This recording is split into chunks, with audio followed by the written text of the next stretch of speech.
वालेकुम। पिछले लेक्चर्स में हमने देखा अलजेब्रिक एक्सप्रेशंस क्या होते हैं। आज हम पढ़ेंगे अलजेब्रिक एक्सप्रेशंस के अंदर टर्म्स क्या चीज़ होती हैं, व्हाट इज़ द टर्म। तो हमने देखा ये जो लिखा हुआ है हमारे पास m+3 n+6, इसको हम क्या कहते हैं, एक अलजेब्रिक एक्सप्रेशन है। ये किससे मिलके बनता है, इसमें variables, constants, algebraic operation, everything जब कंबाइन होती है तो क्या बनता है, अलजेब्रिक एक्सप्रेशन। अब इसके अंदर टर्म्स क्या होती हैं। Different parts of algebraic expressions are connected by an addition or subtraction. algebraic expressions के अंदर क्या होता है, different part, इसके जो मुख्तलिफ हिस्से होते हैं वो किस चीज़ से मिलके कनेक्ट होते हैं, सब्ट्रैक्शन से या एडिशन के साइन से। मल्टीप्लिकेशन और जो आपके पास डिवीजन का सिंबल है वो कभी भी टर्म्स को, अलजेब्रिक एक्सप्रेशन को सेपरेट नहीं करता, ठीक है। तो इसमें सिर्फ दो ही ऑपरेशंस होते हैं, एक कौन सा, एडिशन, दूसरा कौन सा, सब्ट्रैक्शन। जैसे ये वाला जो हमारे पास है एक्सप्रेशन, इसमें कौन से सिंबल्स यूज हुए हैं, एडिशन, और इसमें कौन से यूज हुए, addition and subtraction both. So we have like each separated part of an expression is known as term. हर पार्ट को हम क्या बोलते हैं, एक टर्म बोलते हैं। जैसे आपका ये वाला है, ये इसकी एक टर्म है, यानी इसको हम ये भी कह सकते हैं ये इसकी फर्स्ट टर्म है, first term of the expression. और ये आपके पास है 3n, ये पूरा जो मिल के बनता है 3 और n, इसको हम क्या बोलेंगे, सेकेंड टर्म, क्योंकि इन 3 और n के दरमियान कोई सब्ट्रैक्शन या एडिशन का सिंबल नहीं है। ये दोनों मल्टीप्लाई हो रहे हैं, मल्टीप्लाई हो रहे हो तो वो एक ही टर्म मानी जाती है। तो ये आपके पास क्या हो जाएगी, सेकेंड टर्म।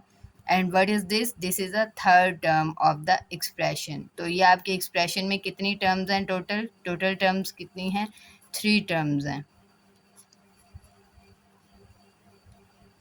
ठीक है। कौन कौन सी, m, 3n एंड 6। इसको हम कैसे लिख सकते हैं, इसको हम फर्दर इस तरह लिख सकते हैं, 3n एंड 6। नेक्स्ट है हमारे पास 8y + 4z - 3। इसके अंदर हमने बताना है कितनी टर्म्स हैं।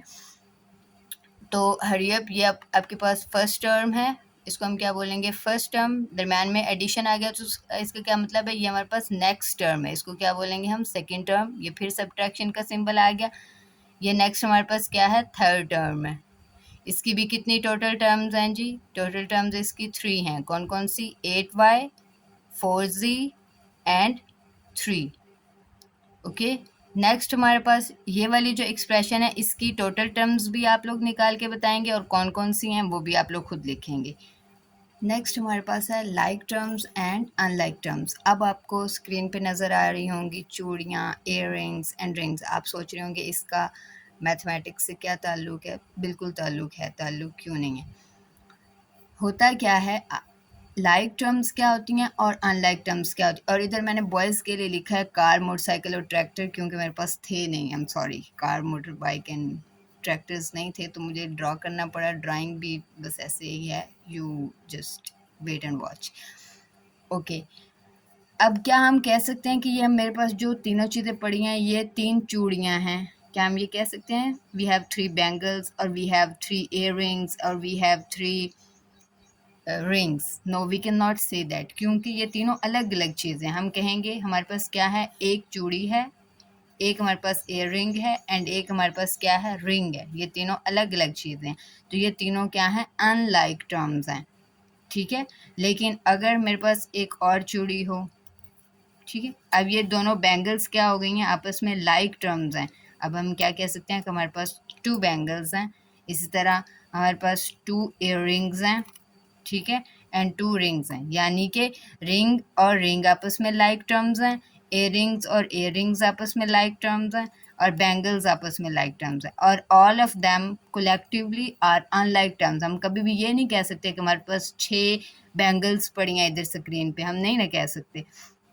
तो ये आपस में क्या हैं, अनलाइक टर्म्स हैं। Hope you understand it. अगर हमने इसको अलजेब्रिक एक्सप्रेशन में लिखना होगा तो हम क्या लिखेंगे, 1 bangle plus 1 ring plus 1 earring. ये जो इसके साथ, अगर हम इसको ऐसे भी लिख सकते हैं, B + R + E। इसका भी यही मतलब है कि तीनों चीज़ें हमारे पास एक एक हैं, यानी एक बैंगल है, एक रिंग है, एक इयररिंग है। 1 हम लिखते नहीं है, 1 ही कोफिशिएंट होता है हमारे पास, ठीक है। 1 भी इधर क्या है, एज अ कोफिशिएंट डील होगा।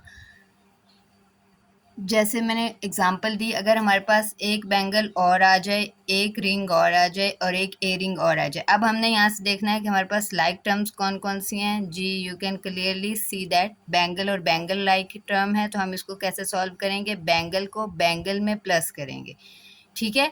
प्लस हमारे पास रिंग थी, एक रिंग प्लस अनदर रिंग आई, तो रिंग को किस में हमने प्लस करना है? रिंग में। इसी तरह ए रिंग था, a ring plus a ring, we will see 1 + 1 2 a ring बन जाएंगे, तो इसको हम क्या लिखेंगे? 2e।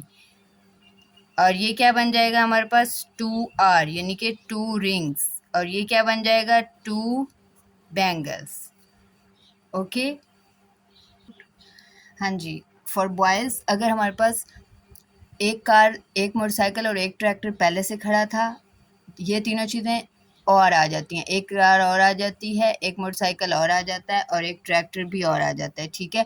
तो अब अगर हमने इसको प्लस करना है मैथमेटिकल टर्म्स में, तो हम क्या करेंगे? कार को कार में ही प्लस करेंगे। ज़ाहिर है हम ये तो नहीं कह सकते कि अगर एक कार और एक ट्रैक्टर खड़ा है तो हम कह दें कि 2 ट्रैक्टर खड़े हैं। नेवर, ये तो कभी नहीं होता। हम यही कहेंगे एक कार और एक ट्रैक्टर है। और अगर 2 कार्स खड़ी हैं तो हम कह सकते हैं कार प्लस कार, कितनी कार्स बन जाएंगी? 2 कार्स, 2c बन गया, ठीक है। इसी तरह मोटरसाइकिल प्लस मोटरसाइकिल करेंगे हम लोग, ट्रैक्टर प्लस ट्रैक्टर करेंगे। तो ये होती हैं आपकी like terms and unlike terms में डिफरेंस। तो लाइक टर्म्स को हम प्लस कर सकते हैं, लाइक टर्म्स को हम माइनस कर सकते हैं। इसी तरह अनलाइक टर्म्स जो होती हैं वो अलग ही रहती हैं, ठीक है। m + m क्या बन जाएगा हमारे पास? 2m। और t + t यानी ट्रैक्टर प्लस अनदर ट्रैक्टर क्या बन जाएंगे हमारे पास? 2 ट्रैक्टर्स। तो इस तरह हम लोग इसको एडिशन करते हैं इन अलजब्रा। इस तरह की हम एडिशंस करते हैं और सब्ट्रैक्शंस वगैरह। इसकी एक्सरसाइज हम अगली वीडियो में सॉल्व करेंगे। अभी के लिए इट्स डन।